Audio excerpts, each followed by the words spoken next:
Vamos a dar inicio a esta octava reunión científica del año 2018. Hoy contamos con la presencia de la doctora Viviana Leroux, quien nos va a hablar de utilidad de la capilaroscopía en los trastornos vasculares de miembros inferiores. Para quienes no la conocen, la doctora Viviana Leroux es médica dermatóloga, doctora en medicina, experta en capilaroscopía y ex docente de la Universidad Nacional de Rosario. Viviana, cuando quieras. Bueno, muchas gracias. Me parece que voy a hablar así. ¿Querés el micrófono o no? No, Tampoco me parece, me que parece no hace falta. que no. Está bien. ¿Ustedes me escuchan? Sí, perfectamente. no vamos a hacer micrófono. Bueno, hay mucho para decir, pero voy a concretar esta charla en algunos aspectos que me parecieron más sobresalientes y que me parecieron más útiles. Ustedes saben que se puede hacer capilaroscopía en cualquier parte de la superficie corporal, pero hay zonas donde está reconocida la utilidad y hay una correlación clínica de ciertas enfermedades. Por ejemplo, eso está muy estudiado en las manos con las enfermedades reumáticas, que es quizás cuando uno pone capilaroscopía es lo que primero sale en todos lados. También se puede hacer en labios, que se puede correlacionar con el labio inferior sobre todo, y también está la de miembros inferiores. Yo, bueno, voy a centralizar esto en los miembros inferiores. Vamos a pasar. Dale. Todos ustedes conocen mejor que yo, la anterior. Todos ustedes conocen mejor que yo distintos métodos, muchos más de los que están acá ejemplificados, para estudiar los distintos vasos del organismo. Nosotros nos vamos a centrar en capilaroscopía, que lo que estudia son los capilares verdaderos. Próxima. En un esquemita de la circulación cutánea, yo les quería recordar que está formada por dos plexos, un plexo superficial y un plexo profundo. El plexo superficial está muy cercano a la superficie de la piel y de él se desprenden pequeños vasos que van a ir a formar los capilares verdaderos. Después hay arteriolas y vénulas que van a ir conectando, por supuesto, con el plexo profundo. Próximo. Existe, lo que es importante, sobre todo en miembro inferior, una gran discrepancia entre la macro y microcirculación. Y vamos a tratar de explicar un poquito esto que queremos decir. Próximo. En cuanto a las funciones de la microcirculación cutánea, fundamentalmente el flujo nutricio está dado por la parte más superficial, sería el plexo venoso superficial con los capilares verdaderos, las vénulas postcapilares y las arteriolas ascendentes.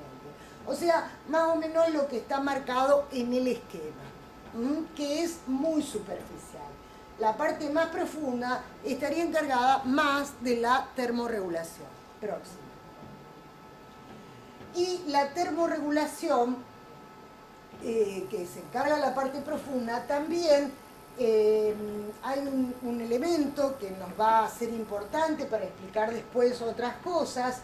Recordar que las venas colectoras con las válvulas para prevenir el flujo retrógrado están ubicadas bastante profundo en la unidad dermohipodérmica, o sea, más o menos allí donde está en el esquema. Próximo. Ustedes disculpen si hay muchas cosas que ustedes ya las conocen, pero a mí me gusta empezar por el principio. Hay dos estructuras vasculares que voy a nombrar que van a ser importantes para entender ciertas cuestiones patológicas. Una de ellas es el esfínter precapilar. El esfínter precapilar, como su nombre lo indica, es un esfínter que está previo a los capilares verdaderos. ¿Y cuál es su función? La función es regular el flujo sanguíneo, tanto disminuirlo haciendo vasoconstricción cómo aumentarlo haciendo vasodilatación. Fíjense que por medio de este esfínter puede aumentar hasta 7 veces la vasodilatación máxima. Por ejemplo, por otro lado, cuando hay frío extremo, puede ser reducido a niveles marginales con la nutrición. O sea, fíjense que el espectro es muy, muy amplio. Y también este esfínter controla la cantidad de nutrientes que van al flujo, ya que responde a cambios locales de hipoxemia, a los productos de desecho, etc. Bien, vamos a la próxima. Otro elemento importante que tenemos que tener en cuenta, sobre todo en miembro inferior y sobre todo en dedos, en pie, son los shunts arteriovenosos. Estas son estructuras específicas de anastomosis que se encuentran en el lecho ungular y en los pulpejos, tanto en manos como en pies, pero bueno, yo más hablo del pie porque es lo que nos compete. A través de ellos el flujo varía enormemente de un momento a otro. Esto es muy dinámico, muy, muy dinámico. Esto se puede contraer, se puede pasar, aumentar su volumen o disminuir su volumen. Y estas fluctuaciones pueden darse por el cierre o la apertura de estos shunts. Fíjense, este es un esquema muy viejo, pero me pareció lindo para explicar que los shunts están acá en la parte bastante profunda, digamos. Y estos shunts son muy importantes fundamentalmente en los pacientes que tienen patología vascular. Si bien, por supuesto, están presentes en los pacientes sanos, pero los pacientes sanos cumplen la función de regular, pero a veces los pacientes con problemas agravan aún más la patología. Próximo. Bueno, muchos de ustedes hacen y utilizan todo el tiempo el ultrasonido. Entonces me dicen, pero y para si tenemos el ultrasonido, nosotros ¿para qué necesitamos la capilaroscopía? Es una buena pregunta. Y la respuesta sería la siguiente. Acá hay una esquemita donde ustedes pueden ver cómo se divide el flujo. La mayoría del flujo es profundo. Y una parte muy pequeña es superficial. Tanto los láseres, los ecodoppler y los aparatos que se utilizan más avanzados miden todo el espectro. Y no se puede terminar de diferenciar bien el flujo nutricio. Entonces, lo único que les va a dar información específica sobre el flujo nutricio es la capilaroscopía. Bueno, ¿qué es la capilaroscopía? Proviene del latín, capilaris, y scopen, observar. Esto es más o menos lo que veíamos recién, esto es una esquemita de lo que se ve un periunguio, y esa es una videocapilaroscopía vivo, cómo se ven los capilares realmente. Próximo. Hay muchos antecedentes de la técnica actual. La gente dice, esto es algo nuevo. Esto no es algo nuevo. Empezó Malpighi describiendo los capilares en un microscopio y bueno, pasaron muchos años hasta que en 1960 la doctora Heri Galbari, que es una reumatóloga, comienza sus observaciones, define patrones y bueno, también después de eso han pasado muchos años. Próximo. Esto es una viñeta en realidad, esto es lo que se publicaba en esta revista de 1927 y me parece importante traerla porque en realidad no hemos mejorado demasiado. Lo que se ve es más o menos lo que veían ellos. Próximo. Y este es un aparato muy sofisticado que tenían y lo que se ve es más o menos lo que estamos viendo. Próximo. Bien, como les decía, manos y pies es lo más usual. En las manos es accesible, ingruento, tiene una buena perfusión. Las manos tienen una perfusión alta, mucho más alta que los pies. el 75% de los capilares en condiciones basales son visibles. ¿Esto por qué es importante? Es decir, que la capilaroscopía, ¿qué ve en realidad? El capilar es un tubo que no se ve a simple vista. Lo que nosotros vemos es la columna capilar a través de ese tubo. Entonces, si ese capilar no está perfundido, el capilar no se ve. Hay un espacio donde no se ve nada. Por eso es importante hacer videocapilaroscopía, porque cuando uno no ve, se queda con el aparato en ese lugar 30 segundos, un minuto, y empieza a ver que en realidad en esa zona donde le parecía que no había nada, hay capilares. Y esto no es menor, porque si no hay capilares, hay una zona sin capilares y ahí puede alterar el flujo nutricio. Entonces, tenemos que saber si los capilares están y probablemente no estén perfundidos. Cuando uno habla del 75, es obvio decir que un 25 no está perfundido y que por lo tanto no lo vemos. Hablo de condiciones basales. Las condiciones basales son con el individuo sentado, tranquilo, no estresado, con la mano a la altura del corazón, en una habitación templada, media hora antes del estudio.